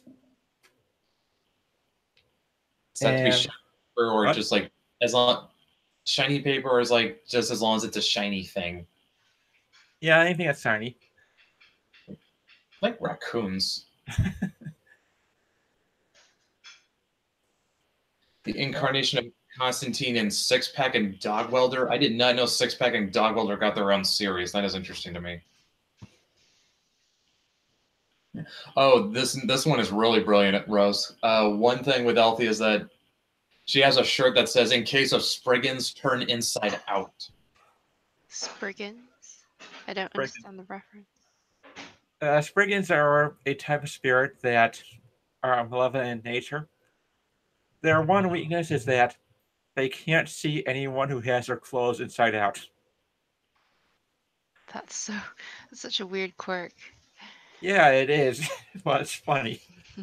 That's the thing with a lot of the folklore from the British Isles. It's because the Celts never got around to developing a written language. That means there's no definitive version. Like it's not as neatly organized as say like Greek mythology, because they never wrote it down. And a lot of what's been preserved was like reinterpreted by Christian monks and such. And sadly, during the Soviet era of Russia, much of Russian mythology was destroyed. Yeah, can't have because we're communist and we don't need religion and superstition. Yeah, it's really sad when ideology can destroy culture. That's true. That is so true. All right, but yeah, I do not want to leave this on a downer note. So, here's. So I guess I could bring up one more thing.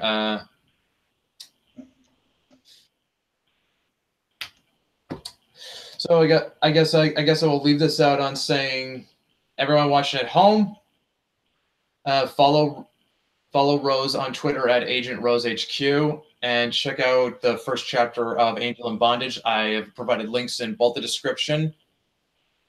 Although if you hit up Rose on her Twitter, you'll find her link tree, and they'll find everything that way, right? Yep, right in my bio, the link to the story, to Twitch, to Instagram, the whole thing to stalk me. All good. Do you plan on setting up a Patreon at all, Rose? Yeah, I do plan to have some monthly patrons come up, and hopefully I'll probably starting January 1st of next year, just because this month is too short for me to turn out some proper rewards. I don't want to let my patrons down, so do want to turn out some quality work, so it'll start off, probably right with a bang next year. All right then. Okay, so basically if they get to your Twitter, they'll find everything. Yeah, my Twitch is my main shouting platform, you could say, so everything will be announced there. Yeah. All right. So all right then. I guess with that we'll call it good here, and I will. Thanks for everyone for showing up, and thanks for coming on, Rose. And thank you for hosting me. It was fun. Yeah, and you know what? Rose, I'm gonna say this. If you want, you're welcome to come back on the show whenever you want, especially if you've gotten a lot further along with the book and you and so we can do a follow-up and see how much has changed and look at your progress, and especially once you've got this thing completed. Yeah, absolutely. I'll keep that in mind. And just again, Twitch is the main shouting platform. So I tend to, sometimes I'm a bit controversial on the platform. I tend to speak my mind regardless of what people think. So I draw some haters, but the people who stay. You need to look at my Twitter. You might unfollow. You might unfollow. Let's just say if you think you're controversial, just scan mine. All right. So we'll kill the feed right now. Take care, guys.